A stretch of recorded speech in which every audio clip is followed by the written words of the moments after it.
Bom dia, boa tarde, boa noite.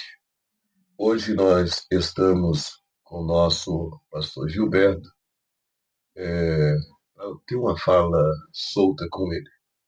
O pastor Gilberto é pai de 3 filhos, sendo 2 filhos, uma filha, tem 6 netos, né, e é esposo da irmã Mari. Esse homem também Deus escolheu para ser o nosso pastor setorial. Será um prazer bater um papo com ele, justamente um papo solto. Paz do Senhor, pastor Gilberto. Paz do Senhor, meu amigo, paz do Senhor a todos. Imensa alegria de estar aqui com vocês, né? Os companheiros, além de estar num lugar agradável, que vocês me deixaram agradável, também eu sei que vocês são meus companheiros lá de trabalho, lutam junto comigo. É um prazer estar aqui com vocês. Também conosco para nos ajudar, nosso companheiro pastor Tony. Ele é aquele que dá sempre também algumas falas. Se apresente, pastor. Bom dia, boa tarde, boa noite. Nós estamos aqui com mais um Não Faz Bem, Corta. E hoje eu estou auxiliando o pastor Ziel, né? E vamos conhecer um pouco mais o nosso pastor Gilberto, né? E prossigamos agora, assim, nessa fala. Muito bem. Eu gostaria, pastor Gilberto, que, se fosse possível, o senhor desse para nós o norte, que caminho o senhor prosseguiu, quantos trabalhos o senhor já enfrentou no sentido de congregação, até chegar a um posicionamento de pastor setorial. Ziel, eu tive sempre um problema que eu sou muito duro de pensamento, não consigo mudar o pensamento, e mesmo como cooperador, já era aquele camarada que os meus filhos tinham que ficar numa posição sentados no banco, coitadinhos, não podiam sair de lá. Era aquela pessoa assim muito rígida com a igreja. Fora da igreja eu sempre brincava com eles, a gente rolava pelo chão, mas dentro da igreja eu era sempre aquele camarada muito duro, muito ríspido. E era um cooperador. E eu fiquei 9 anos, faixa de 9, 10 anos como cooperador lá no Ipiranga, no Ministério do Ipiranga. Eu venho do Ministério do Ipiranga. Certo. Minha família é do Ministério do Ipiranga, minha família foi toda do Ministério do Ipiranga. A gente morava lá. Deixa eu só atrapalhar um seu pouquinho. Há muita diferença entre um e outro? Entre Não, Belém o e Rio? Ministério do Ipiranga e aqui são os mesmos, né? Eles são praticamente unidos. Certo. Inclusive eles têm uma, agora que quebrou um pouco, né? Mas eles tinham aquele deliberação de locais, né? No Ipiranga não entrava o Ah, Belém. entendi. E como também aqui, aqui não, né? Eu estava em São Paulo, mas lá na Zona Leste, onde a gente foi, também não tinha Ipiranga. Entendi. Então, quando eu estava no Ipiranga, eu não conhecia Belém. Eu nunca conheci Belém. Certo. Eu conheci só o Ipiranga. Aí depois, na minha idade juvenil, mas aos seus 19 anos, mais ou menos, eu fui para Cachoeirinha, Zona Norte. Minha mãe mudou e eu fui também. Foi a minha fase de exército. E lá eu conheci o Brás. Minha mãe congregava do lado da igreja do Brás. Então ela já era velhinha, ela congregava lá. E eu não era crente. Certo. Então conheci o Brás assim. Depois que eu voltei do quartel, eu fui fazer parte do Brás. Aí aceitei Jesus lá, para a alegria da minha mãe, né? É uma coisa que a gente nunca esquece. E o Senhor falava muito no meu coração. Quando eu estava no exército, no meu sofrimento lá, eu pedi a Deus para chegar um dia e voltar para a igreja.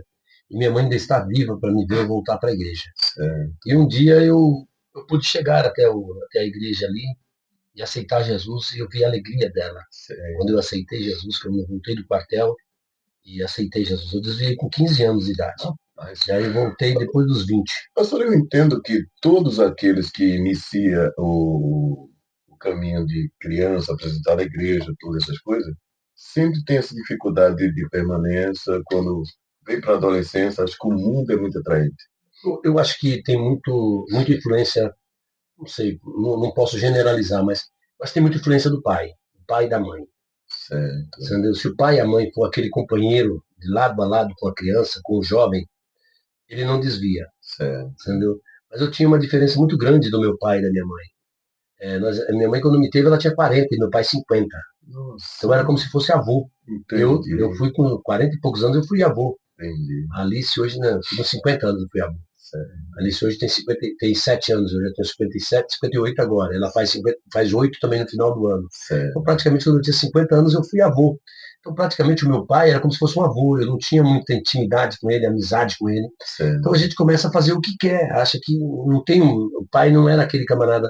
Hoje eu tenho meus 3 filhos dentro da igreja. Eu os criei dentro da igreja. Criei junto comigo, a gente jogava bola junto, a gente brincava junto, a gente fazia tudo junto. Então, eu creio muito que isso vai muito do pai também. Seu pai era cristão? Meu pai era cristão. Ele chegou aqui não crente, mas depois que chegamos aqui em São Paulo, nós todos aceitamos Jesus. Meus irmãos já estavam aqui. Eu tenho irmãos que, quando eu nasci, eles tinham 20 anos. Meu pai, 50. E até com que idade você acompanhou seu pai no cristianismo? Até ele morrer. Entendeu? Quando eu tinha, ele morreu antes de eu desviar também. Acho que ele morreu antes de eu desviar, eu não lembro muito bem. Mas ele morreu, eu tinha acho que uns 16 anos, não, eu tinha mais, tinha uns 17, 18 anos, acho que eu já estava desviado. Mas eu não tinha muito ligação com ele, ele era aquele tempo muito duro, e eu era caçula da casa, então eu ficava sempre naquela ali, sempre na proteção da mãe. Meu pai não conversava muito com a gente, né? Meu pai era mais, aquele tipo mais sisudo, mais duro, entendeu? E a gente não conversava muito com ele. Então eu ficava na Assembleia de Deus com a minha mãe, e meu pai era da Nova Canaã. Era da Nova Canaã. Mas a gente sempre foi da Assembleia de Deus. Minha mãe, meus irmãos, todos eram da Assembleia de Deus. Muito bem. Deixa eu lhe perguntar, o caminho, a trajetória que foi feita, o senhor teve dificuldade no momento da chamada para cuidar da igreja? Se sentiu inseguro? Como que o senhor se sentiu? Uma vez eu contei isso em cima do púlpito, eu vi minha mãe falando, e eu estava pequenininho sentado perto brincando de carrinho, eu vi ela falando para minha irmã, não sei se foi minha irmã, ou para uma outra pessoa, ela falando que me entregou na serra, quando eu ia morrer. Entendi. Porque se eu não saísse da cidade, a gente morava numa serra, eu estava com bronquite, a gente já tinha perdido pneumonia, já tinha perdido um irmão antes de mim. Entendi. E aí o médico disse, um farmacêutico, na cidade não tinha médico, era farmacêutico. Então você falou, se você não tirar ele dessa serra fria, com chuva aqui, ele vai morrer também. Amanhã ele não amanhece vivo. Aí minha mãe pegou e foi de noite para o sertão onde meu avô morava. Desceu toda a serra. Lá quem conhece o Ceará sabe a serra que eu estou falando de Monsenhor Tabosa, até chegar a Santa Quitéria ali. E aí ele desceu de jumento. E meu irmão puxando na frente, já grande, meu irmão, e minha mãe em cima com ele. Mas aí a chuva bateu forte. E aí voou a sombrinha dela e a chuva começou a cair em mim. Eu já com bronquite, a chuva caindo em mim. Aí ela me entregou para Deus. E quando ela contou isso para a pessoa, era como Deus estivesse falando comigo. Entendi. Então eu cresci com aquele objetivo. Certo. Eu cresci com isso, com o pensamento, um dia eu serei um crente. Eu nunca vou me casar fora da igreja. Eu nunca vou estar fora da igreja. Eu estou por um tempo aqui, mas aqui não é meu lugar. Certo. Eu sabia disso. Eu queria voltar. Eu não conseguia voltar, mas eu queria voltar. E até o dia em que eu consegui voltar, graças a Deus. E aí fiquei uns 2 anos no Brás, foi onde eu casei, um ano e pouco eu casei com a minha esposa já no Brás. Encontrei ela lá. E aí voltamos para o Ministério do Ipiranga, porque nós tínhamos casas lá e eu fui para dentro de uma dessas casas nossas lá. E minha família tinha, então eu fui para dentro de uma dessas casas e lá só tinha Ipiranga, eu fiquei dentro do Ipiranga por uns 9 anos. Isso daí o pastor me colocou para me dirigir uma congregação, uma subcongregação da igreja. Depois de uns 9 anos que eu estava lá, o pastor chegou e me colocou lá, um cearense também. Eu vou te colocar para dirigir uma congregação. Aquilo ali para mim foi um... Sabe quando você se achou? Coisa boa, né? E aí eu falei, puxa vida, mas aí eu dirigi pouco tempo, dirigi um ano e pouco. Aí me mudei para a Zona Leste. Pra Zona Leste. E na Zona Leste a gente não tinha outra igreja a não ser o Belém. E eu tinha uma do Brás também, mas a gente não simpatizou muito, não se adaptou. Então vamos para o Belém. Aí ficamos no Belém. Aí passei 4 anos no Belém, trabalhando lá. Levei uma carta dizendo que eu era dirigente de congregação, minha esposa era da secretaria, minha esposa, eu era da assistência social, e escola dominical, eu era professor, eu era do culto ar livre. Ele escreveu tudo atrás do pastor de lá. Mas chegou lá, eles pegaram aquela carta lá, não sei onde eles colocaram a carta. Eu tive que mostrar a minha vida para eles. Durante 4 anos eu tive que mostrar quem eu era, trabalhando com eles, para me ser levado ao diaconato. 4 anos eu fui levado ao diaconato, eu nem diácono era. Uma coisa engraçada que aconteceu comigo no Belém, no Ipiranga, é que eu era chamado de auxiliar de escala. Sim. E nisso o pastor disse, lá não tem cooperador, lá é chamado auxiliar de escala. Sim. Nisso o pastor disse assim, vou te levar ao diaconato. Aí me apresentou lá no Ipiranga para ser o diaconato. E o saudoso pastor Alfredo Requidal, né? Era o nosso pastor. Hoje, como se fosse o nosso pastor aqui, o Wellington. Para nós, lá era como se fosse o nosso pastor Wellington hoje. Certo. Era um pastor já de uma idade avançada, uma vida ilibada, um respeito que o povo tinha por ele, muito grande. E nisso daí, a gente foi passado para ele o nosso nome.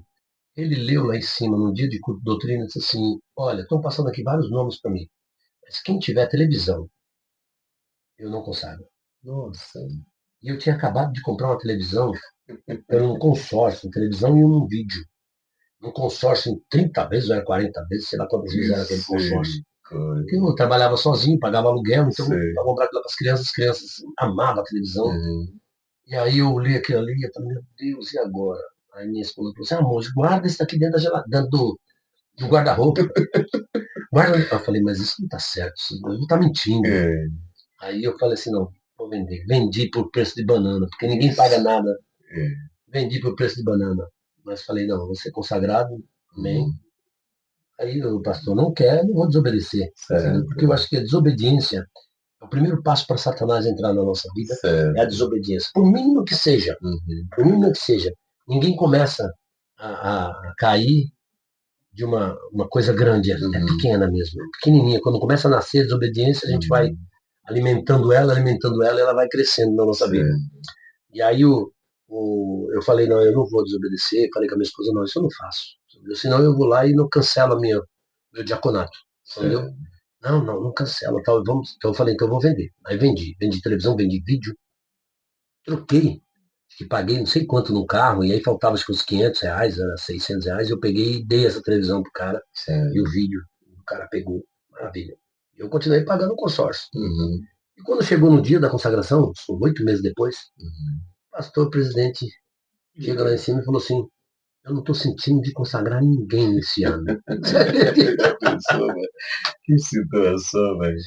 Não é fácil, não né? foi feito. Aí eu voltei para casa e falei, Jesus, que prova é essa? Mas vim para casa, aí logo depois eu tive a mudança, aí eu mudei de bairro, para um terreno que tínhamos aqui na minha sogra tinha esse terreno, eu construí uma casa no terreno dela. E aí vim morar aqui, parar de pagar aluguel, com 3 crianças pequenas, minha mulher não trabalhava, e vim morar aqui, aí construí uma casa aqui, e vim morar aqui na Zona Leste. Aí depois eu entrei para o Belém. Entendi. Aí passei por esse processo. De 4 anos lá sofrendo na mão do pastor. Sofrendo não. Servindo, né?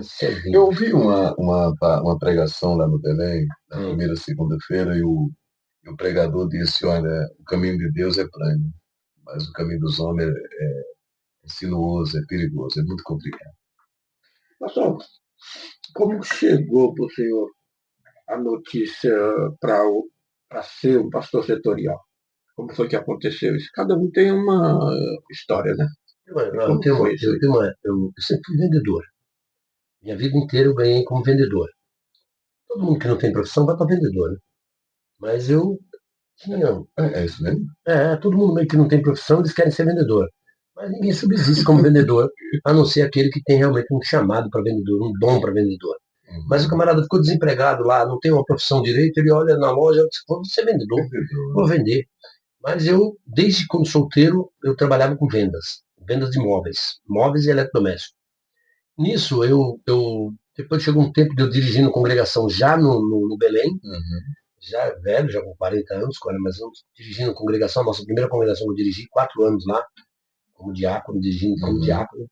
E aí eu falei para minha esposa, olha, a gente está chegando outro pastor, eu não tenho a teologia, entendeu? Para ser consagrado ao presbitério, entendeu?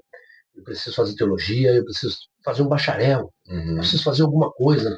E eu vou parar de servir, eu vou parar, eu vou para... E aí a minha esposa, não, segura lá. Irmão, eu não tenho oitava, eu só tenho 8ª série, eu não terminei o 2º grau. Aí, de repente, Deus preparou para mim, eu consegui fazer o 2º grau naquelas provas que o governo dava, de um dia de prova, o dia inteiro de prova. Eu consegui fazer o 2º grau naquilo lá, passei naquelas provas lá e tal. E concluí o 2º grau, terminei a teologia. Depois de um tempo, eu quis abandonar de novo a igreja. Eu falei, não estou tendo tempo. A Casa Bahia começou a abrir sábado, domingo. Todas as lojas abriam sábado, domingo, feriado. Tudo que era coisa. Eu falei, mas como é que eu vou servir a Deus desse jeito? Não dá para me servir na igreja. Aí não dava tempo para não chegar na igreja. Eu tinha que sair sempre fugido da loja para não chegar no horário da igreja. Isso daí, o pastor, então eu vou para enfermagem igual você. Minha esposa estava na enfermagem. Eu vou para enfermagem. Eu não sabia o trabalhar de Deus. Eu falei, meu Deus, mas eu enfermeiro, 40 e poucos anos, sendo técnico de enfermagem. Tem que aprender aquelas tudo, né? menininhas assim, do tamanho das meninas de 20 anos, 20 anos, estudando. Pareciam minhas filhas. Eu sei. Tudo estudando, inclusive minha filha estudou na mesma época que eu. Eu falei, mas o que eu estou fazendo no meio dessa enfermagem? Aí eu falei, meu Deus do céu, mas não sabia o que estava acontecendo. E o pastor pagou a enfermagem para mim, para me ajudar. Ele falou assim, não, eu vou pagar a enfermagem para você, já que você quer, pagou a enfermagem para mim. Ele gostava de mim, da minha direção nas igrejas, e aí ele pagou a enfermagem para mim. Eu fiz a enfermagem, trabalhei acho que 10 anos na enfermagem, depois saí, fui trabalhar por conta na enfermagem também, mas já fazendo um serviço junto com o Levi. O Levi tem uma empresa de home care, e eu trabalhando junto com ele lá, ganhava muito mais que no hospital. Eu não entendia o que era isso, já era tudo preparo de Deus. Foi aonde eu encontrei o pastor Zé Wellington, através da doença da mulher dele. O Levi se encontrou com ele, cuidou da mulher dele, e quando ele adoeceu, automaticamente eles ligaram direto para o Levi. Você está aqui no Sírio, eu quero que você venha ajudar meu pai, tal, já para ajudar. E o pai saiu com algumas sequelas. Ela disse, olha, eu quero que você vai cuidar dele em casa. Falou, só que eu não posso, Marta, eu trabalho aqui no Sírio. Eu posso cuidar um dia, mas no outro dia ele está sozinho. Não, meu pai não pode ficar sozinho. Aí foi onde não surgiu um pai. Seu pai entende? Meu pai é técnico, meu pai trabalhou 10 anos no hospital, meu pai é um bom técnico e tal. E aí onde começamos a trabalhar com o pastor José Wellington. E aí ele começou a conhecer nossa vida, conhecer minha vida, e começou a me estudar na casa dele. Aí ele disse assim, eu vou te pôr como setorial. Pastor, o senhor acha que deve? Aquilo ali para mim já era. Quem não quer crescer? Todo mundo que está trabalhando na igreja, a gente quer uma igreja maior. Então, a gente está sabendo que o nosso trabalho está sendo reconhecido por Deus, o nosso trabalho está sendo uma bênção. E aí foi onde ele começou a me ver, a gente começou a ter uma amizade muito grande na convivência com eles, entendeu? Com toda a família, entendeu? A gente tem que ter um jogo de cintura muito grande para estar ali, não é fácil. Porque todos amam ele demais, todos ali amam ele demais. Qualquer coisa que acontece com ele é culpa sua. Complicado, né? Então é uma coisa assim. Aí foi nisso daí que ele me mandou, e ele ia me mandar para perto da minha chácara, que ele sabia que eu tinha uma chácara, que eu tenho uma chácara lá em Mogi. Comprei essa chácara, outra bênção que Deus nos deu, e tem muita bênção. Eu paro uma, vou começando a contar outra, eu estou falando demais, né? Não, tá tudo bem, o senhor tá livre, a fala é solta. Se vocês quiserem, eu paro um pouquinho, eu espero mais algumas perguntas de vocês aí. Vai parar quando acabar com ele, Então, irmãos, foi desse jeito que o pastor me conheceu, e aí me viu, mas ele voltou nós voltamos com ele para a igreja e tal, passamos um ano e pouco trabalhando com ele lá, e aí voltamos com ele para a igreja, estava no escritório, aí ele chamou o meu pastor Saulo, na época, o pastor Saulo, que eu passei por ele em 2000. Pastor, você conhece ele? É o Gilberto, cooperou comigo lá, trabalhou comigo lá, tal, não sei o quê. Bênção de Deus. Aí chamou o pastor Elias também. O pastor Elias estava passando pela sala. Conhece esse homem? Também fui constatado pelo pastor Elias. Positivo. Positivo também. Entendeu? Aí passou com o pastor Veiga. Pastor Veiga também, que era o último que estava comigo. Também. Aí ele foi ver minha ficha ainda. Pegou minha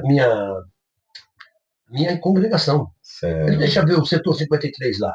Eu vou ver a congregação do teu pai. E eu não estava lá nesse dia. Aí o Levi mandou para mim, pai, ele está vendo sua congregação, para ver se o senhor gasta, se o senhor é aquele dirigente gastão que não manda nada para a sede. Tudo ele queria ver, para me mandar para a congregação. Aí ia me mandar para uma igreja Santa Isabel, que era perto da chácara.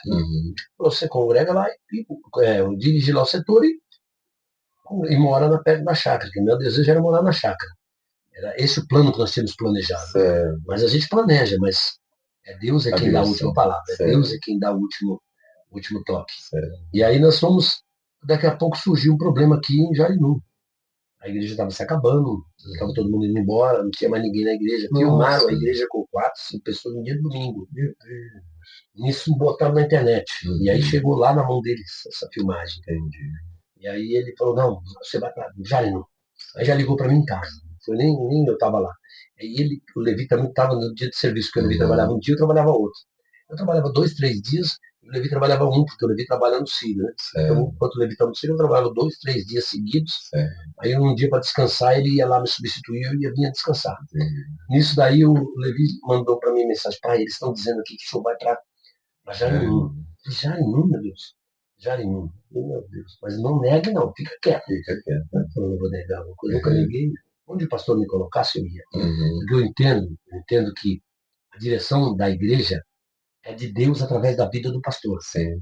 Se o pastor colocar eu num lugar onde eu vou me dar mal, eu me dou bem. Isso. Porque eu estou obedecendo. Isso. Entendeu? Quando todo mundo diz ali, ele não vence. Não, eu venço, porque eu vou na obediência. Tá certo. Quem vive na obediência vive debaixo da mão de Deus. Sabe que é Deus quem está dirigindo a nossa vida. Muito bem. Aí foi onde apareceu isso aí. Muito bem. Meus irmãos, nós estamos parando um momento agora. No próximo bloco, nós damos sequência à fala.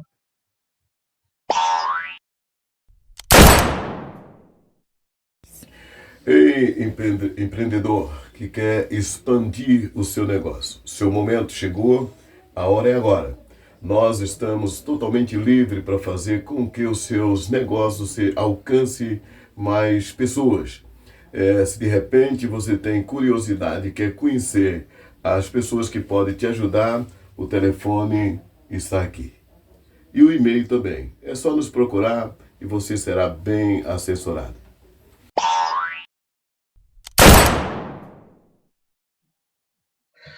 Voltamos mais uma vez, estamos no segundo bloco. Meus irmãos, Francisco Morato, ela foi cuidada primeiro pelo pastor Rubens Pinha, segundo pelo pastor João, depois do pastor João veio o pastor Eliel, depois do pastor Eliel chega o pastor Gerson Filipe, e depois do Gerson veio o pastor Sérgio, volta de novo o pastor Rubens Pinha, e para nossa alegria e honra chega agora o pastor Gilberto. Pastor Gilberto, quais são os seus sonhos para Francisco Morato? Todos esses homens, de uma maneira ou de outra, eles lutaram. Né? Agora chegou sua vez. E nós, como obreiro do setor 44, estamos sonhando junto com o senhor. Tem alguma coisa que o senhor poderia revelar para nós, algum pensamento? Eu louvo a Deus pela vida desses homens. Se eu estou aqui hoje, é porque eles criaram uma base, eles criaram um alicerce. Eles seguraram o Francisco Morato para que eu hoje estivesse aqui.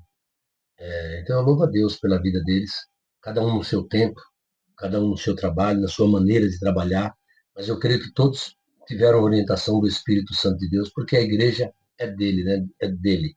É ele quem cuida, que adora na igreja, esperando o dia daquele dia da vinda de Cristo. Eu, quando cheguei aqui em Morato, eu vi a necessidade de uma casa, não só espiritual, mas uma casa também material, um cuidado material com o povo. Eu vi essa necessidade, eu sonho isso aí com o povo. Eu sonho em construir um templo para o povo. Eu sonho em deixar o povo de Morato em uma edificação mais bonita, uma edificação melhor, bem edificada, bem estruturada, bonita, para que eles possam dizer, nós congregamos num lugar bonito. Certo. Me faz lembrar quando o escritor diz na Bíblia que vocês congregam, vocês moram em casas estucadas. Acho que é Malaquias que fala assim. Ele diz, vocês moram em casas estucadas, em as casas todas adornadas, como pintadas, bem bonitas, mas a casa de Deus está em miséria. Entendeu? Então isso para mim a gente tem que dar o melhor para Deus. Certo. Para Deus. Certo. Muitas vezes o homem tenta correr em coisas, em bens para ele nesta vida, certo, mas não sabe nem quanto tempo vive. Agora, aquilo que nós fazemos para Deus, aí nós vamos receber aqui neste mundo e ainda lá no outro, na vida eterna, certo, nós vamos estar sendo abençoados pelo que nós fizemos para o Senhor aqui nessa terra. Então eu penso isso. Eu queria deixar para Morato esta bênção. Peço a Deus todos os dias para que seja eu, certo, que esteja aí, certo, fazendo isso. Certo. Mas vou estar debaixo da mão do Senhor através da vida do ministério. Certo. Nós não sabemos o que o ministério vai fazer amanhã, o que vai pensar amanhã, mas eu oro ao Senhor já agradecendo pelo tempo que estou em Morato. Vou conhecer vocês aqui. O senhor chega em Morato como um pastor setorial, meio que já no tempo político, né? Isso é bom, é ruim, melhora ou piora na igreja o trabalho para um setorial? Qual é a visão que tem nessa questão? Segundo Pinha, eu estava perdido. Segundo o pastor Pinha, ele falou assim, você está prejudicado. Ele usou o palavreado dele lá, né? Que você está perdido por causa que você chegou numa pior hora, num momento difícil. E realmente é um momento que a igreja atravessa um momento de divisão, um momento que vem vindo há muitos anos aí dentro, uma fronteira há muito tempo. Mas eu tenho uma linha de pensamento que é a linha de pensamento do Belém. A igreja não é minha, a igreja é do Belém. Então eu tenho que caminhar entendendo como o Belém entende. Se o Belém disser que é A, é A. Se o Belém disser que é B, é B. Entendeu? Então a gente está caminhando nesse pensamento. O senhor entende que isso atrapalha a igreja, atrapalha o cuidado que o senhor tem pela igreja ou não? Segue normal? Isso atrapalha demais, porque tem pessoas que esquecem do espiritual, esquecem que a qualquer momento a gente está indo embora. E ainda estamos com contenda, com coisinhas pequenas, nos embaraçando com coisas dessa vida. Como diz o escritor, acho que é Romanos que ele fala, a gente se embaraça com coisas dessa vida, né? E aí a gente está se embaraçando aí com coisas dessa vida, esquecendo que a qualquer momento passamos por uma pandemia aí tremenda. Quantos milhões de pessoas não morreram? Isso mesmo. Nós podíamos ter caído numa dessa. Podíamos ser um deles. Pastor, nesse caso, o fato da política, ela traz consigo o tal do partidarismo, né? E isso que traz um pouco de desconforto. Né? É como se fosse aquele povo, eu sou de A, eu sou de B, e aquela... As panelas. As panelinhas, né? As panelas. Mas nós vemos também muita carnalidade nisso daí, né? Certo. Porque se a gente for pensar e trabalhar com que o ministério... Porque se Deus escolheu homens de Deus para estar na frente, esses homens eles não cuidaram dessa parte política durante um bom tempo. Nossos pais diziam que era do diabo a política. Mas a política, ela, quando você está aqui, em tudo que nós estamos fazendo aqui, houve política. Para essa luz acender, teve política. Isso. Em tudo que nós estamos vivendo aqui, tem política.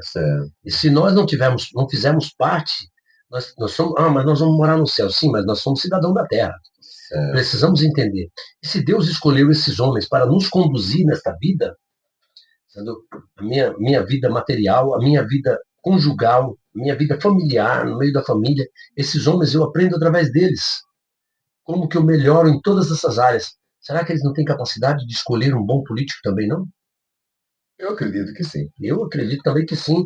E eu fico na dispensação, na expectativa, olhando para o meu pastor. Olhando para o meu pastor. Quem ele apontar, eu vou junto. Pastor Gilberto, nós tivemos, por exemplo, em alguns momentos de fala, assim, como nós estamos tendo aqui, e alguns pastores, eles apresentavam que o ministério que nós servimos, ele estava muito atrasado em Francisco Morato, no sentido de desbravar. Nós temos outros segmentos que desbravaram mais, conseguiram chegar um pouco mais adiante. Nós ficamos um pouco para trás. E eles davam até número.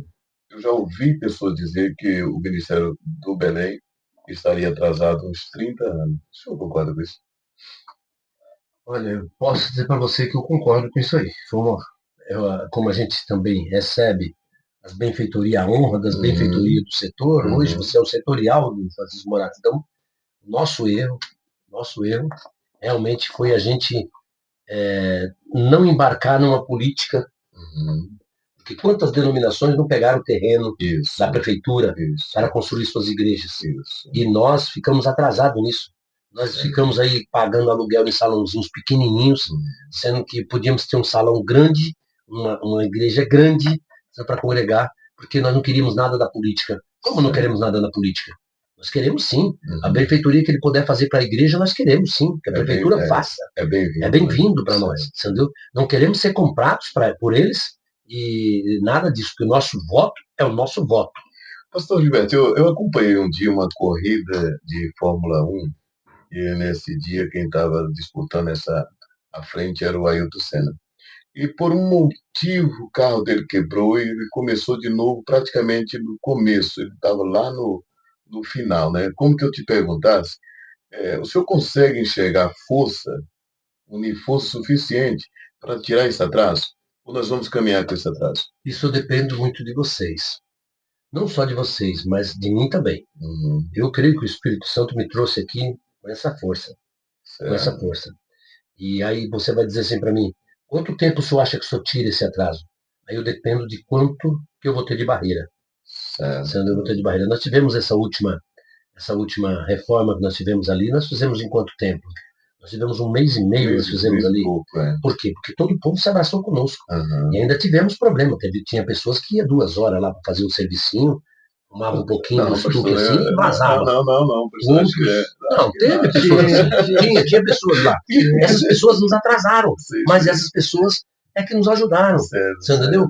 Essa mesma pessoa, ela também foi aqui desbravou e me deu segurança de que faria aquilo ali para mim.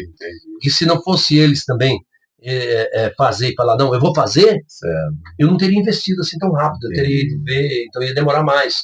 Mas como a pessoa, não, vou fazer, então eu acreditei. Apesar de que no meio do tempo, porque todo começo é bom, mas o Levi pregou uma vez isso, né? Todo começo é bom, mas o meio chega. Isso. E o meio às vezes levanta vendaval, vem tempestades, e esse meio vem segurança. Vem segurança. E esse meio, por isso que às vezes eu precisava estar ali. Eu precisava estar ali para poder puxar a ideia, puxar a mente. Mas graças a Deus eu achei que o povo esteve comigo. O povo me ajudou. Eu devo parabenizar o senhor, certo? Eu sei que o tempo ele é novo, é como qualquer governo. Qualquer governo, no seu início, ele tem que aplicar todo tipo de desconforto, porque no final ele pode ter dificuldade. Parabéns, vamos adiante. Então, o senhor acredita que é capaz de tirar esse atraso? Eu acredito no Espírito Santo de Deus. Eu acredito que Deus, ele ainda está no meio da igreja. Certo. Eu acredito muito que se nós orarmos, nós conseguimos tirar esse atraso. Conseguimos fazer aí, nós estamos com uma equipe boa aí. Nós selecionamos alguns pastores nossos para que eles me ajudem, sejam como pastores regionais, pastores para que eles possam, que conhecem mais a cidade do que eu, e eles possam estar nesses lugares, entendeu? Vendo onde precisa de uma congregação, onde cabe uma congregação, e me levando até lá para que a gente possa orar junto ali e formar uma congregação e fazer com que uma congregação nasça naquele lugar, seja uma congregação naquele lugar. O interessante dessa reforma, né, que tivemos na igreja, que eu vi, é que nesse tempo político, né, talvez se fosse outro pastor, tiraria proveito da situação desse tempo, né, e talvez teria mais força para fazer uma reforma, né? E aí eu entendo que a gente teve êxito nisso, né? Porque, na verdade, não precisou disso, né? Nós não pegamos nada dos políticos. Não teve nada disso. Não ganhamos nada do prefeito que vai vir agora, nem do prefeito que está, e nem dos vereadores. Nem do nosso vereador nós não ganhamos nada dali da congregação. Não nos ajudou em nada. Foi tudo o povo quem me ajudou ali. E o trabalho, tudo foi o povo. O trabalho das vendas de feijoada, venda de baião de 2. Tivemos vários trabalhos, vocês são testemunhas, que nós fizemos lá esse trabalho. Sim. Eu vejo também que a igreja de Francisco Morato, ela tem algumas carências, certo? Não sei se eu poderia propor isso, mas como nós estamos em um papo aberto, trabalhando em algumas congregações, eu percebi que muitas das vezes eu tinha que levar irmãos assim, idosos com doença, lá naquele hospital lá perto do Corinthians, Santa Marcelina, né? Eu não sei se o setor poderia, no futuro, não estamos falando isso agora, quando melhor estruturado, ter um carro para que pudesse atender. Nós não estamos falando que sempre tem algum irmão que precisa de um atendimento assim. Eu acho que isso daí tudo gira em torno de uma assistência social da igreja, bem organizada e bem estruturada. Mas nós não estamos aqui para mexer com social. E por isso que entrou a parte política. Nós estamos aqui porque quem faz isso é o Estado. Quem tem que bancar isso é o Estado. Inclusive, a cidade, ela tem por obrigação de levar, se ele não tiver o exame aqui na cidade, ela tem por obrigação de levar o paciente até a cidade mais próxima, para que faça aquele exame ou que seja internado em algum hospital. Então, nós temos que melhorar o funcionalismo sendo público. E para isso entra o voto da igreja. É por isso que os pastores não estão aqui hoje em dia querendo empurrar política dentro da igreja, não. Nós estamos abrindo a consciência da igreja. Porque ainda hoje, os nossos crentes estão trocando os votos por uma cesta básica, por vou te ajudar lá, vou te fazer isso. Não, nós não podemos. E o camarada é um camarada atrapalhado, rouba, não é um camarada certo, não é um camarada que trabalha certo, mas não precisa me dar nada, ele precisa trabalhar direito. Se ele trabalhar direito, nós vamos ter boas prefeituras, vai ter boa saúde, vai ter boa educação, entendeu? E tudo vai funcionar bem. A igreja não pode perder a função dela. A igreja é para salvar almas. Pastor, mas nesse caso, pregar o evangelho. Nesse caso aí, o senhor teria alguém que fosse essa ponte?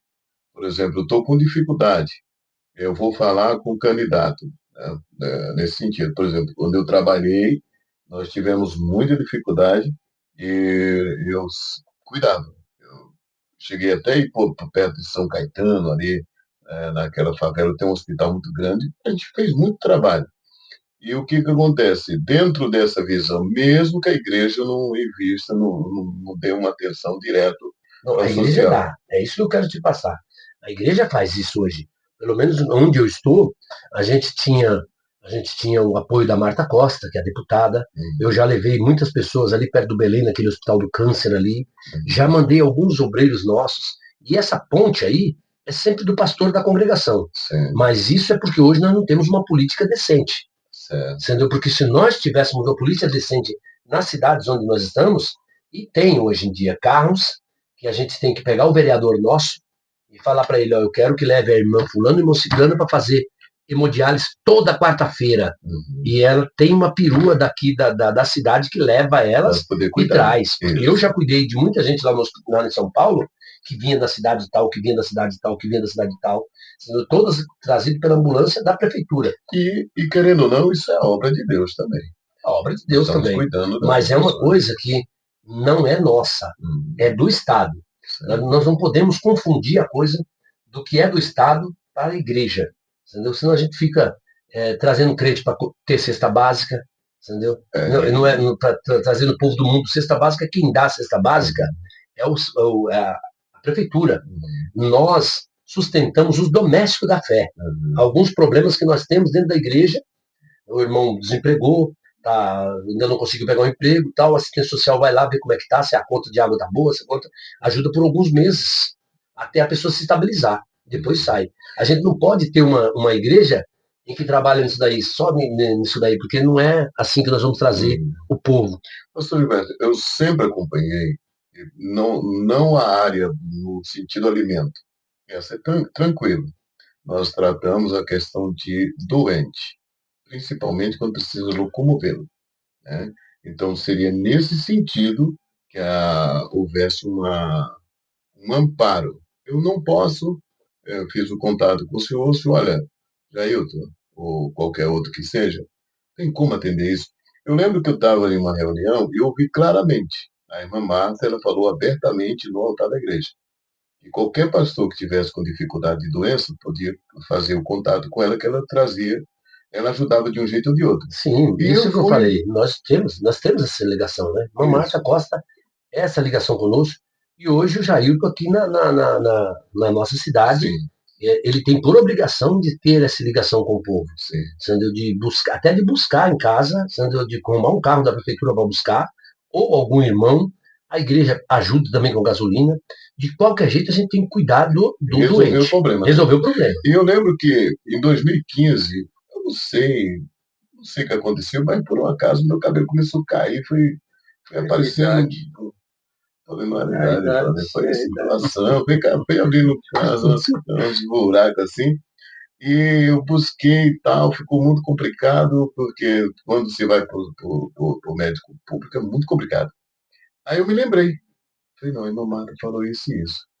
Então eu fiz, na época era o Jeremias, negócio assim. o assessor dela, eu conversei com ele prontamente. Rapidamente o telefone foi tocado em casa, ela aprontou tudo e eu fui atendido. Hoje nós temos uma boa ajuda dela. Eu aqui na cidade eu tenho que passar também para o meu vereador. Mas se ele não resolve o problema, eu levo para a Marta Costa, entendeu? Aí ela resolveu. Ela tem muita ajuda, ela ajuda muitos hospitais. Ela ajuda muitos hospitais. E o rapaz que trabalha para ela lá, esqueci o nome dele agora, meu Deus. Mas ele é um senhor. É um senhor. Lucas, né? Não, é um senhor, ele é.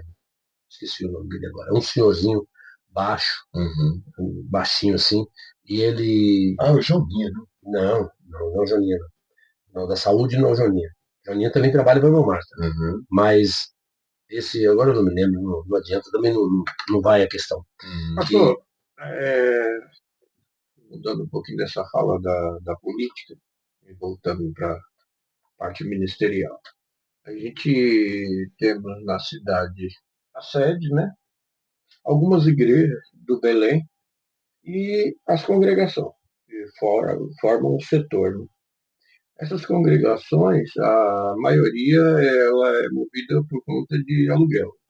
A igreja em si, a diretoria da igreja, eu sei que o senhor chegou agora, mas a diretoria em si da igreja já tinha ou se faz um projeto de que essas congregações lá na frente elas venham atingir um,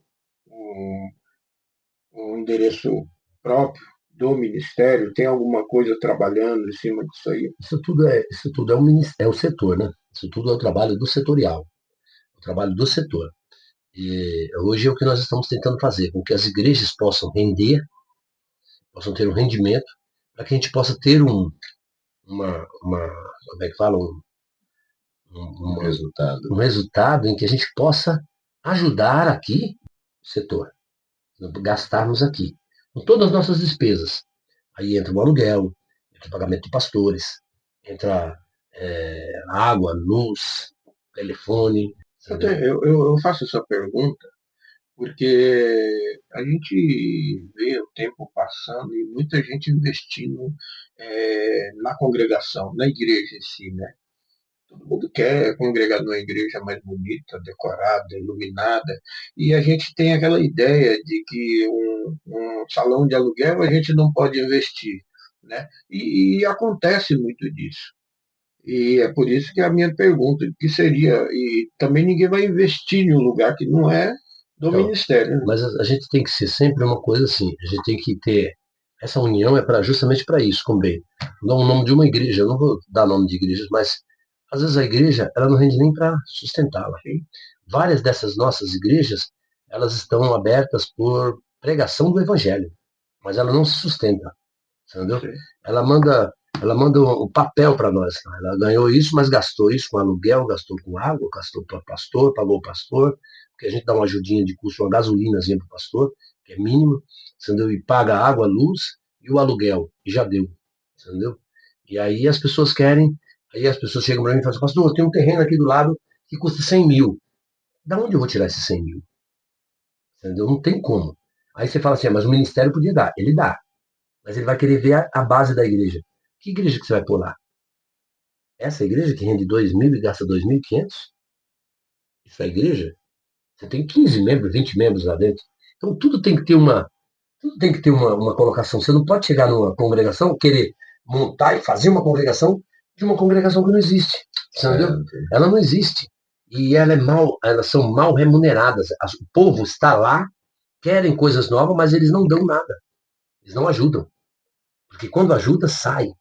Quando o povo ajuda, sai. Porque se você chega numa igreja aqui, nós temos uma igreja grande aqui, já estão há 20, 30 anos, quando você vir, não vou dar nome, mas já estão 30 anos pagando aluguel.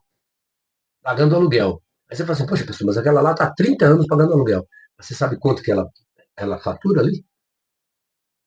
Você entendeu? Pastor Gilberto, nós vamos parar agora no seu próximo bloco, mas já vai ficar uma pergunta. Eu gostaria de ter uma visão vamos falar de uma experiência espiritual que o senhor passou numa igreja, em família, uma coisa, algum milagre que o senhor possa contar para nós, como experiência pessoal. Conta. Gente, nós estamos voltando mais uma vez, como foi perguntado ao pastor Gilberto, a respeito de uma experiência pessoal. Eu, eu tenho algumas experiências espirituais. Eu quero contar na frente da igreja. Certo? Primeira congregação que eu peguei aqui no Belém.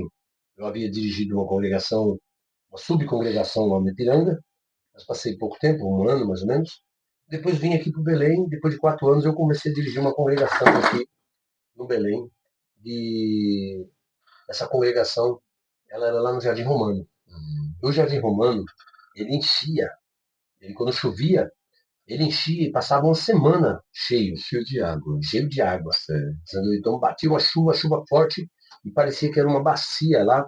Acho que construíram casas onde a água tomava conta. Certo. No tempo de seca, eles construíam as casas, e quando a chuva vinha, queria o lugar, o rio queria o lugar onde era dele. Certo. E aí ela invadia as casas, invadia as ruas, e aí pegava isso aí e enchia. Então, quando nós estávamos lá, eu fiz um culto. E esse culto, o meu líder de jovens, e eu, pela pouca experiência, peguei, deixei ele convidado e convidou umas 6 igrejas. Quer dizer, a igreja que eu estava era pequenininha, já não cabia quase nós. Ele convidou umas 6 igrejas. Aí o que eu fiz? Fiz com que o nosso povo saísse para as outras igrejas entrar. Então o nosso povo ficou em pé. Entendeu? E o povo que foi convidado entrou. E nós ficamos na metade da rua. E aí fechou o tempo. Era um domingo à tarde.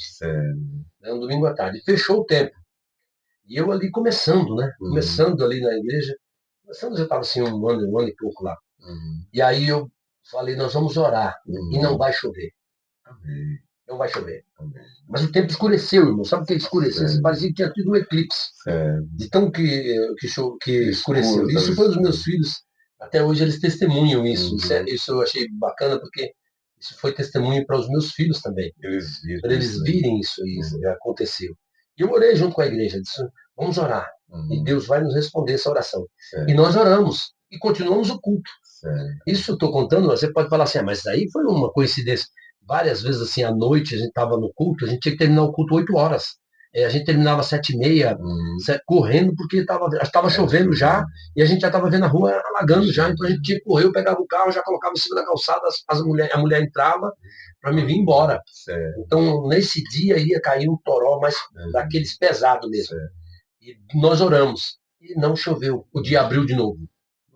E ali foi uma grande vitória, uma alegria que Deus estava presente conosco ali naquele lugar. Então nós testemunhamos muitas coisas.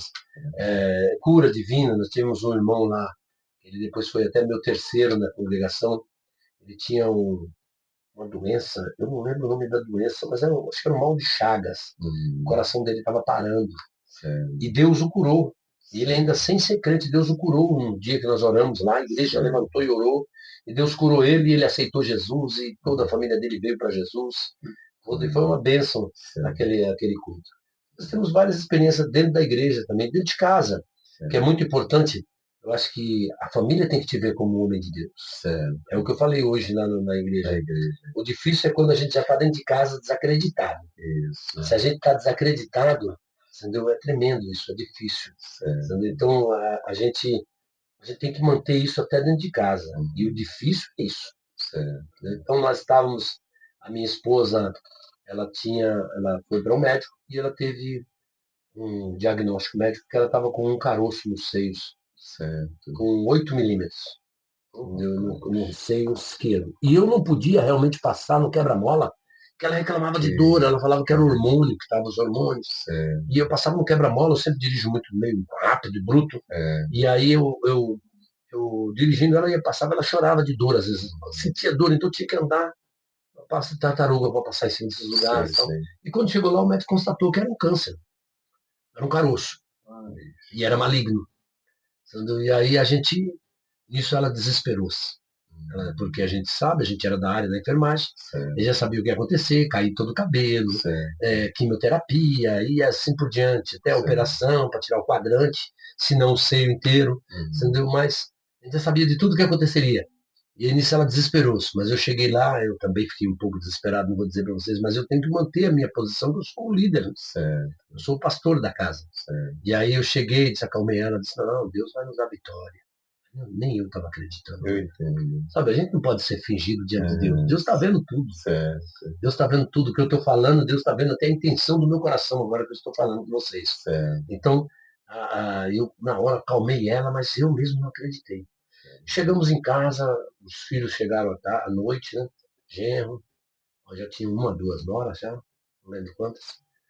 Nós, lá em São Paulo, aí nós juntamos, eu falei com os filhos, já tinha falado pelo telefone, chegou em casa, todo mundo já estava sabendo, falou, vamos orar pela mãe.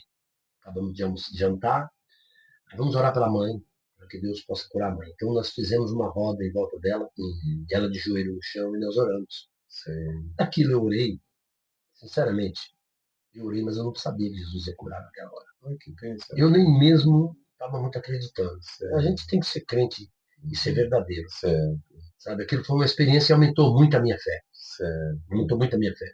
Nós oramos ali, tinha a neta aí, tinha a Alice, ela também orando.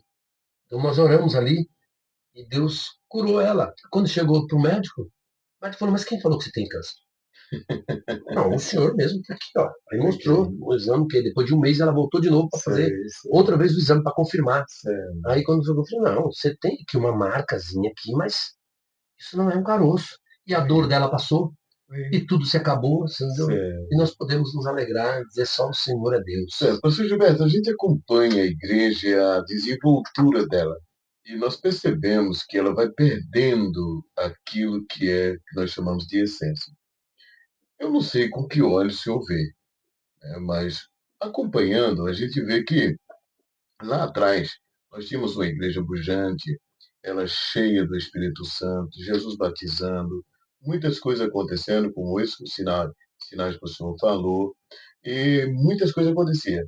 Nós estamos vivendo uma igreja hoje um tanto com muito movimento, mas parece que o batismo, aquilo que nós vivemos, o senhor teria alguma fala nesse sentido?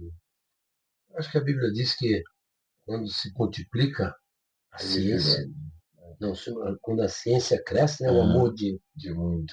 Parece que o amor esfria, né? O amor dá uma aquela por se multiplicar a iniquidade. Para se multiplicar a iniquidade, mas ele fala da ciência. Eu quero falar da ciência. A ciência vai crescer e nisso daí o amor vai esfriar. A igreja vai esfriar. A igreja hoje é aquilo que eu falei em cima do púlpito. A igreja hoje, em vez dela vir pedir para o pastor orar, ela corre para o médico. Entendeu? Ela cresceu muito. Entendeu? A igreja hoje, ela hoje já não tem tanto milagre, porque nós também já estamos tão abençoados. Né?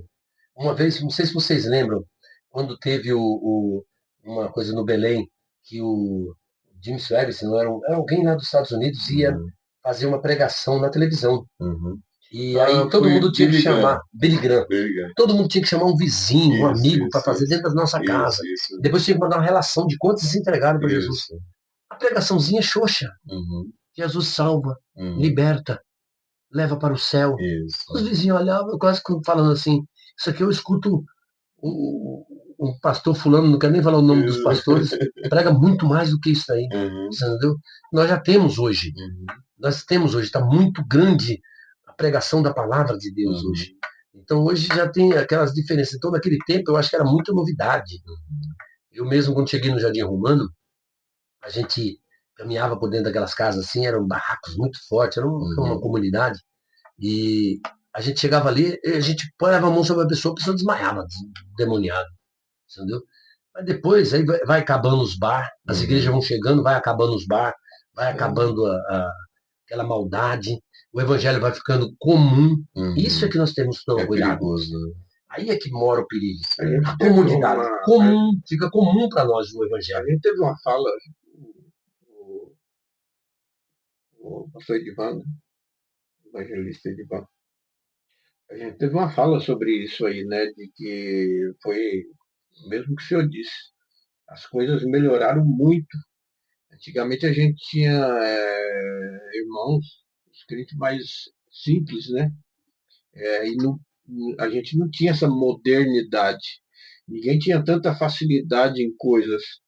Conforme foi crescendo essa tecnologia, essa facilidade em ter coisas, aí A gente como virou empresário, ficou isso, cresceu em mente, e acabou se esvaziando de outras coisas, porque a gente acha que a gente não tem tempo mais. Né? A gente começou, é por isso que fala, se multiplicou a ciência, entendeu? Aí a Bíblia, eu não estou lembrando a passagem que ela fala assim que porque senão não achará fé na terra. Né? Tem essa pergunta. Quando ela eu voltar, assim, haverá fé na será terra? que achará fé na terra? Eu não sei te dizer essa palavra, me perdoe. Eu não estou lembrando aqui na mente como é que fala, mas por se multiplicar essa ciência, o amor de muitos esfriaria. Vai esfriar. Muitos vão perder aquela paixão, aquele amor. Antigamente, é como o Tony acabou de falar, antigamente o camarada era mais simples. Ele chegava lá no pastor, ele achava que o pastor era um homem de Deus e não tinha nada que titubeasse que ele não era um homem de Deus. Se eu falasse com o meu pastor, minha mãe brigava comigo. Isso daí, irmão, dá uma diferença muito grande no dia de hoje. No dia de hoje, dentro das casas, estão sendo faladas mal do pastor. O pastor é o pinchado na parede, entendeu? Aquilo ali, porque ele disse não para você, entendeu? Ele disse não para você. Os filhos já falam, eu não vou lá na igreja do meu pai, não. Tá falando do pastor. Então nós estamos com um desafio como líder. O senhor, como líder que está na frente, representando uma igreja pentecostal, essa igreja ela tem que manter essa postura de acontecimento. E nós estamos ausentes muito disso aí. Né? Que poderia ser feito? Isso é uma crítica com mim que você está fazendo? Não, eu estou falando um subterfúgiozinho seu, assim. Não, no sentido geral. O que nós poderíamos fazer, professor Gilberto? Eu acho que a gente tem que voltar ao primeiro amor. Eu acho que a gente tem que voltar ao primeiro amor, sabe? A gente tem que voltar mesmo à simplicidade maior, entendeu? Aquele temor, entendeu? Orar um pouquinho mais, as irmãs têm um hino que eles falam, né? Orar um pouquinho mais, chora um pouquinho mais, entendeu? Jejuma um pouquinho mais. A gente tá voltando. Eu agora com essa ideia da Santa Ceia no domingo, vai ser bom porque toda a igreja vai vir em jejum, certo? A gente vai ter um prazo de jejum, certo? Mas você votou a favor nessa Santa Ceia? Eu votei a favor, sou a favor, tanto é que eu dei uma fala até que de pé. Eu fiquei de pé para falar. Hoje eu gosto de começar com você, que só faz pergunta, deixa eu fazer. Eu nem espero você terminar de mais uma pergunta. Você vai ter todo o tempo do mundo com ele. O senhor como pastor setorial, o senhor consagraria um obreiro que não tivesse ainda batido no Espírito Santo? Não, isso não é eu, né? Eu não consagro ninguém, né? Porque no nosso ministério quem consagra é o nosso pastor. A gente só apresenta. Agora, a gente diz, olha, esse aqui é um pastor, um obreiro lá que eu queria levar ele ao pastorado. Aí o pastor vai pedir os requisitos. Nós temos os requisitos. E lá está pedindo, primeira coisa, batismo do Espírito Santo. Porque hoje tem tantos aí, tem uma gama de obreiro aí que não fala língua, que não é batizado. Peraí, Dona, mas eu acredito que essa fala sua aí, ela tem que ter coerência. Porque nós sabemos que existem pessoas que são batizadas e depois não falam em língua. Mas tem pessoas que, depois de batizado, pedem a Deus para manter o dom de falar em língua. Mas você acha que nessa separação que nós estamos falando, agora a pergunta acho que mudou. Você acha que nessa separação talvez não teria que vir, então, essa segunda fase do dom? Vamos esperar a resposta. Eu acho que tem algumas pessoas que elas recebem o batismo. Olha, uma vez eu fui enganado com isso aí. Principalmente esses batizadores. Sabe aquele pessoal que vai na igreja da gente? Por isso que a gente tem que ser um pastor experiente. A gente tem que ter desligou o vídeo. E aí o que acontece? A gente tem que ter uma experiência com Deus pelo seguinte sistema. A gente pega o camarada chegou lá na congregação e fala assim pra gente, olha, vou batizar aqui com o Espírito Santo, vem pra frente, fala glória, glória, glória, glória. E eu fiquei lá, glória, glória, glória, glória, glória, glória, glória, glória, glória, batizado com o Espírito Santo. Batizado, eu estava chorando realmente. Estava chorando, sentindo muita presença de Deus, mas eu não fui batizado com o Espírito Santo. Certo. E estava suado, falando, misturava lágrimas, misturava tudo, entendeu? Aquela coisa, sabe, suor no corpo inteiro. E foi um dia alegria, mas não fui batizado com o Espírito Santo. E eu saí de lá dizendo que tinha sido batizado com o Espírito Santo, que ele me santificou, o pastor desceu, foram lá olhar, eu fui lá em Nova Odessa, fui com meu sogro. Minha esposa era noiva na época, né? Foi eu, minha sogra, meu sogro e a minha noiva. Entendeu? Lá, pra gente foi para um culto lá e lá aconteceu isso comigo. Então eu saí de lá dizendo que estava batizado com o Espírito Santo. Não se empolgou por causa do sogro, não? Acho que foi emocionado. Se ganhar a moça, né? E quando eu cheguei de volta, eu fiquei no meio dos meus irmãos e eles foram orar. A gente orava toda noite. Eles falaram, você não é batizado com o Espírito Santo? Eu falei, sou batizado. Eu falei, então eu quero a confirmação. Eu falei, confirmação. Quem confirma é o Espírito Santo. Ele disse, você vai ter que buscar o batismo do Espírito Santo. Você não foi batizado. Nós nunca vimos você falar em línguas estranhas. Aí eu fiquei buscando. Ainda busquei mais uns 3 anos o batismo com o Espírito Santo. Até uma vez eu tive um sonho que eu era levado numa maca. E aí os 2 médicos em volta de mim, uma enfermeira e tal, e eles tocavam em mim e diziam, olha, tem carne aqui. Tem carne aqui. Eu falei, rapaz, mas que tanta carne? Isso era carne demais. E aí, eles estavam me levando para me operar. Entendeu? E depois de um tempo, eu fui batizado. Eu comecei a pedir, Senhor, eu quero a minha carne, quero a minha carne, tira essa carne, tira essa carne. E depois eu fui batizado. Mas quando eu fui batizado, foi uma coisa assim, linda, que até hoje eu me lembro. Eu cheguei da loja, que eu trabalhava numa loja, eu cheguei meio-dia. No sábado eu saía meio-dia dessa loja. E eu cheguei em casa, falei com a minha esposa assim, vamos orar, depois que acabou de almoçar. Só tinha eu e ela dentro de casa. Já só eu e ela. Então a gente já estava cansado. Eu estava esperando já um menino vir para. E veio o Davi, né? O primeiro. Então a gente falou, vamos orar? Vamos. Né? Fomos para o quarto. Ela ajoelhou de um lado, eu ajoelhei do outro. Sempre a gente orava um do lado do outro. Aí eu li a palavra, ela ficava esperando eu ler, aí eu li aquela palavra e disse assim, se tu queres, tu pode me tornar-me limpo. Os leprosos, né, quando chegaram para Jesus, ele disse, o que queres que eu te faça? Eu disse, se tu quiser, Senhor, tu pode me tornar limpo. Se eu quero ser limpo. E na hora eu também falei isso com o Senhor. Se tu quer, Senhor, tu pode me batizar. E na mesma hora, rapaz, olha, foi uma alegria. Mas aí eu entendia que eu estava falando em línguas estranhas. Eu estava falando que estava falando em línguas diferentes. E ali uma alegria, irmão, uma coisa gostosa, que não foi tanto esforço como foi da outra vez. Porque da outra vez era a briga da carne para poder aceitar que o Espírito dominasse. E agora eu estava ali, todo revestido pelo Espírito Santo de Deus, e estava falando em línguas estranhas. E para parar? Eu não queria parar e ao mesmo tempo eu queria, porque eu via que tinha gente chegando na janela e eu via assim, e descia correndo e falava, o Gilberto foi batizado com o Espírito Santo, o Gilberto foi batizado com o Espírito Santo, meus irmãos estavam lá. Eu estava doido para levar a notícia para eles, e eu também não queria parar de falar aquilo ali, que eu tinha medo de nunca mais voltar a falar, porque estava tão gostoso, eu falei, meu Deus, deixa eu parar aqui. E eu ficava nessa briga. Mas aí quando eu desci para meus irmãos, olha só, a diferença, eles eram muito duros, sabe? E esse meu irmão, eu já tinha uns 40 e poucos anos, quando eu tinha 20 e poucos.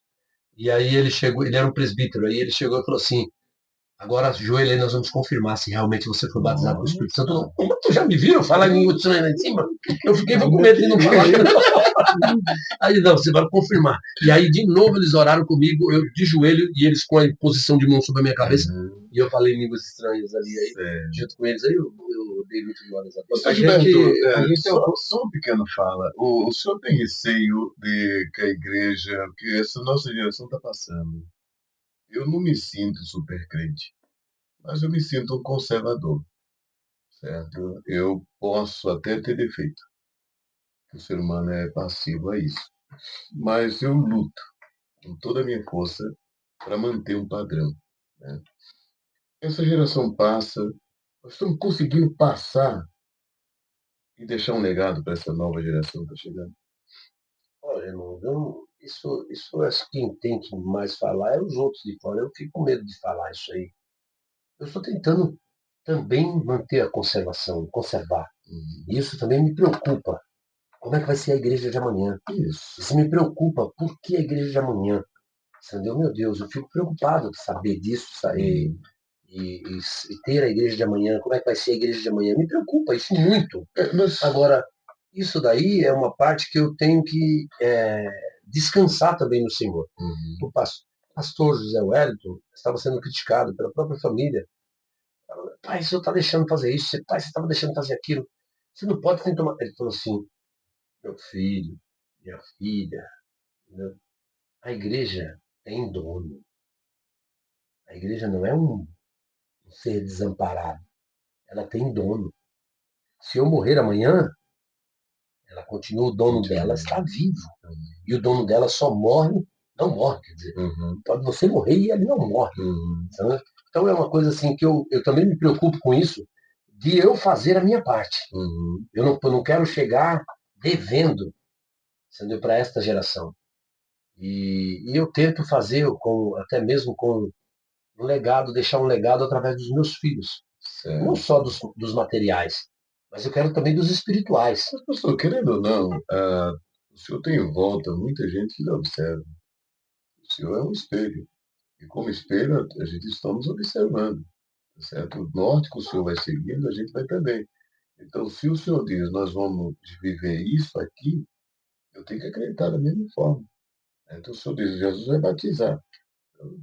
Jesus vai batizar. Nós estamos na mesma visão. Jesus vai curar. Então, eu acredito assim. A fala sua, ela tem peso e nós temos que seguir na mesma toada. Sim, isso é quanto ao ministério, né? Mas quanto a Jesus, você não precisa saber, escutar eu falar isso. Você também é um pastor. Sim. Você também fala isso. Você também poderia passar isso sendo para a igreja. Como bem, tem pastores lá no Belém, o pastor Zé Wellington não é um batizador com o Espírito Santo, mas tem vários pastores lá que têm um dom de batismo com o Espírito Santo. Não sei se existe isso, mas esse camarada começa a pregar lá e daqui a pouco ele diz, vai batizar aqui. Deus vai batizar aqui. E Deus começa a batizar. Pastor, eu acho que isso daí a gente não pode colocar assim que tem que ser eu que tenho que fazer isso. Não. Isso daí o Espírito Santo vai usar. Eu tive um presente. Eu sou administrador. Eu tive um presente de nascer em uma família cristã. Minha mãe era dirigente de oração. E lá em Pernambuco, quando eu terminava o ciclo de oração, estava terminando, orar para batizar. E, por incrível que pareça, ela ia pôr na mão e Jesus ia fazendo. Nós não temos isso hoje. Você já experimentou fazer isso? Eu sei, a gente tem que saber o dom que ele tem, né? Não. Esse que eu te falo, mas é aquele caso. Mas existe dom do batismo do Espírito Santo? Eu não sei. Não existe dom do batismo, de batizado com o Espírito Santo. Não tem. Porque o batismo do Espírito Santo é ele quem dá. Então é de nós, realmente, como você falou. Nós começarmos a fazer mais isso. E eu acho que isso é uma falha que nós estamos tendo. É uma falha que nós estamos tendo de começar a chamar mais para a cura divina, para batismo com o Espírito Santo. Entendeu? Essas coisas aí nós temos que preparar o culto para isso. O senhor, só para nós fechar, que nós estamos terminando, o senhor é contra, por exemplo, o pregador ministrou uma palavra de fé, chamar o povo para frente? Aqueles que estão envolvidos naquele ambiente de fé? Claro que não. Tranquilo? Claro que não, tranquilo. Certo. Eu não gosto de coisas assim. O povo é muito... porque eu não trago pregadores. Eu tento trazer quase todos os pastores e pastores que eu conheço. Certo. Porque pregadores são sem responsabilidade. Eles não têm uma responsabilidade. Eles pregam qualquer coisa e vão embora. Entendeu? Eles fazem um auê e põem a mão sobre a cabeça do nosso povo. E às vezes ele não tem nenhuma vida. Entendeu? Ele não tem uma vida, ele acabou de deixar a mulher em casa chorando, triste com ele. Entendeu? Eu conheço vários assim. Triste com ele porque ele não sustenta mais a família, ele não fica mais em casa, ele viaja mais, ele é itinerante, ele é não sei o quê, não sei o quê.